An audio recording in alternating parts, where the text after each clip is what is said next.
Alright, what's up, Glaucosama family? Today we're going to be looking at some FNAF theories that got retconned, or some intentional FNAF things that got retconned. I'm not going to say theories, but I guess more or less, like, you know that Five Nights at Freddy's has a lot of retcons within it. I mean, the entire series is damn near a retcon, and I mean, if you look at my last video, which I posted, you would see what I'm talking about. The entire series just it's nothing but retcon and retcon, and I think this guy's comment says it perfectly right here. I fully believe that Scott Cawthon just made everything a vague mystery, saw theories people made and went, yeah, that's canon now. Like Matt Pat, I think ruined FNAF's lore, but no one will admit that. And I completely agree with this guy. I think that Matt Pat over analyzing everything like he usually does, and I'm not gonna say anything because he did a lot for this series, like a lot for the series. I don't think this series would be in the place that it's in without Matt Pat, but at the same time, I think the over analyzation is the profit within the series. People keep coming back for more and more, for more and more, because of the mystery, that sense of urgency to figure out what's really going on here. And within that, there's going to be some retcons, obviously. And we reacted to this guy's TikToks a bit ago, a couple of videos ago, and I just wanted to check out more of his retcons and just basically see if I genuinely think they were retcons or if that was never the original intention to begin with. And I think we're going to start here with his first. So he has a part 2 here, and the first one is FNAF 1 Bite. The Bite of 87 was definitely supposed to take place in the first game, but due to the sequels was changed. And honestly, I could see that, obviously, because the original, so the Bite of 87 was first mentioned by Phone Guy, obviously, in the original Five Nights at Freddy's 1 during his night 1 phone call, referencing a past incident in 1987 when an animatronic bit someone, causing them to lose their frontal lobe, which led to the animatronic no longer roaming during the day. This event led to a major lore point, setting up the future mysteries in the series, right? And it was a Phone Guy, an incident where an animatronic bit a person, taking their frontal lobe, resulting in a survival but a severe injury. And that's where we can defer that from the Bite of 83, which obviously was a retcon that was spoken of the previous video that I made. But personally, I mean, this is kind of like a no duh. Like, I think in the original game, the original intention for the Bite of 87 was probably Foxy, because of the fact that his jaw is broken, obviously. And the same thing, you know, when you look at him and he's out of service, he's the only odd one out if you really think about it, other than Golden Freddy. But I mean, Golden Freddy can't really bite anyone, but unless the intention was for that Golden Freddy was decommissioned because he bit someone. But this is also like a no duh retcon. Like, obviously he's going to retcon this because, I mean, when this was first mentioned, there was only one game, and I don't think he knew that the game would blow up so much and he would have to make a part 2. Obviously, I don't think he was intentionally going to make a part 2. Obviously, now we look into FNAF 2 and there's a lot more theories, like Mangle, like all that other shit. But I think still more plausible than not, the Bite of 87 may have happened in FNAF 1. We still don't even have a definitive answer, so I'm not even going to call this a retcon. I'm more or less going to call this still a mystery, because we still don't know who caused the Bite of 87. You feel me? So yeah, I don't think this is really a retcon. More or less kind of like no duh. I mean, he only had one game planned when he made that, you know, video call for that video game, so duh. But I guess. Number 2, adult theory. Bro, look at Valora, dude. They changed it when they realized it was too freaky. I don't really know what he's referring to here, so I'm just gonna skip it and go to the next one. Number 3, FNAF 4 being the crying child coma dream. Now it's apparently Mike's dream during FNAF 1. I kind of see it because of the layout in the game, but I doubt it was the OG intention.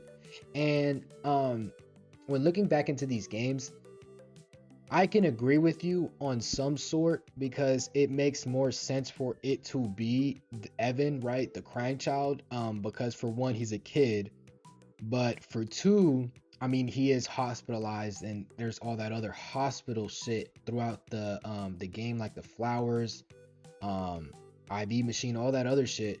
So it does make more sense for it to be the crying child, but now it's nightmares that Michael Afton is having because he experienced these animatronics. It's almost like he intentionally made it to be both, and I'm going to agree with you on, I'm not going to fully agree with you on it being a retcon per se. I think it was I'm gonna let you guys figure this shit out, because I look at Scott Cawthon not as this, grand master at writing, and I look at him as sort of like a normal guy who has some pretty good storytelling, but also, like I said, this series is extremely profitable because of the mystery within it.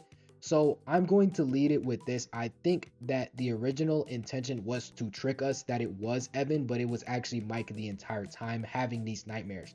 And this was further established with the logbook, because Michael Afton was able to draw Night Fredbear. And how would he be able to know how Night Fredbear looks? Because we know that these animatronics do not exist. And so that would lead me to believe that it is Mike. And there is another theory which I saw the other day where Mike and Evan are actually the same character. They're the same person, but I don't believe that at all. So it's either Mike or Mike and Evan are the same person. It cannot be Evan, if you understand what I'm saying, because Michael Afton has been proven to be the one that drew that guy, and he knows what Night Fredbear looks like. And so, like I said, I'm gonna agree with you. I think, because I'm confused myself, I think I'm gonna agree with you. I think the original intention might have been more simpler than we thought, but at the end of the day, people saw the dream theory and immediately they did not want to subscribe whatsoever. Just like how you guys should subscribe to the Glock 72 channel. So go ahead and subscribe. I'm gonna agree with you on this retcon. All right, number 4 and the last one. I think he may have a part 3, and we're gonna look at that too. You might as well kill 2 birds with 1 stone. But number 4, JR's was a bar. 100% was not supposed to be FNAF 2 or whatever they say now. Well, I'm not gonna call this a retcon because it hasn't been completely proven that JR's is FNAF 2. But I did saw, or like I heard this theory that I really do like enjoy. I feel like it fits better. So when we look at JR's and we look at Midnight Motorist, obviously we assume that Michael is the one watching the TV. William Afton is the drunk who's driving home, right? Obviously. And then the crying child is the kid, right? And then there's footsteps outside of the house and all that other shit. And it doesn't make any sense, right? And why does this not make any sense, right? Obviously, because when we theorize, what are those footsteps? Why is there footprints, right, of an animatronic outside of Evan's door? Where would they lead Evan? And we know that Evan is scared of animatronics. Why would Evan go and follow an animatronic unless Evan was took somewhere and that's why he's terrified of animatronics? But if an animatronic took him somewhere to be terrified of him, it doesn't make any sense. So this theory leads with that these characters are not characters that we know. They are not character. They were never supposed to be Michael. They were never supposed to be the Aftons. It was never supposed to be William or anything. And there's a reason why they're yellow, right? And obviously they're just different set of characters, right?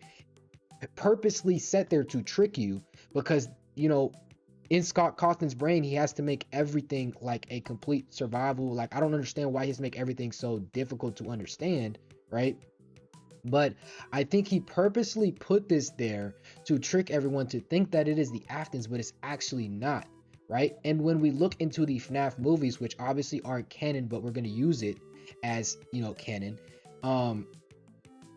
we know that William Afton, and also when we look at the games, obviously, like Pizzeria, or not Pizzeria, similar Sister Location, we know that William Afton used animatronics to lure kids to kill them. So my assumption is that we were actually taken to how some kids were taken for remnant. We were actually took to see how kids were killed, right? And my idea is that William Afton sent an animatronic to go look after a kid, right? Kidnapped the kid and then killed him. And that is the point of Midnight Motorist. And I think the idea of FNAF, right, as a whole, because every single story has a theme, is negligent parents. When we look into every single story in Five Nights at Freddy's, the number one theme is how negligent parents completely end up being the reasons why their kids end up missing. Obviously, William Afton is a monster. But at the end of the day, if these parents weren't as negligent as they were, their kids would be safe. And we see this in FNAF 2. That is the main theme. Negligent parents. Every single time a kid ends up missing, it's because of the parents' issues, right? And to me, this is a random drunk guy who doesn't know how to take care of his own kids that ended up losing his son or daughter, or son because it says him in the minigame, to one of the FNAF 2 animatronics that went outside, right? Because we know that they are locked into the FNAF 2 pizzeria, but they are able to leave the FNAF 2 pizzeria. To me, William Afton sent one of the animatronics to go get a kid, and then that is why we see those footprints, and then he killed them and obviously used them for Remnant. And I think that is the best interpretation that we would ever get from Midnight Motorist, because if we constantly try to fit these characters in here, right, we constantly try to fit these characters into where they don't make any fucking sense because there's so many damn plot holes, instead of just looking at it from a perspective of what is he trying to tell us here. And William Afton, Evan, it doesn't make sense why an animatronic would go against William Afton's wishes. Why would an animatronic lure him somewhere? It doesn't make any fucking sense. You understand? So, and William Afton wouldn't lure his own kid to go. It doesn't make any sense. You understand? So this is why I think that Midnight Motorist, yes, JR's was, I don't know why I went on this whole tangent, but JR's was a bar, and I think it still is a bar. I don't think that it is anything else but a bar, right? And he's basically insinuating that the guy is a drunk. There is, like, you know, he's negligent, he's a bad parent. You know, he's going from bar to bar, he's bar hopping, he's drinking and driving, and then he goes back home all angry and shit, and he's gonna go take it out on his son, but his son is gone. And if he wasn't a negligent parent, his son would never be gone. And, you know, William Afton went and did his business. So this is how William Afton was getting these kids outside the restaurant when he was no longer able to use the restaurant to kill kids. But yeah, that's just my take on things.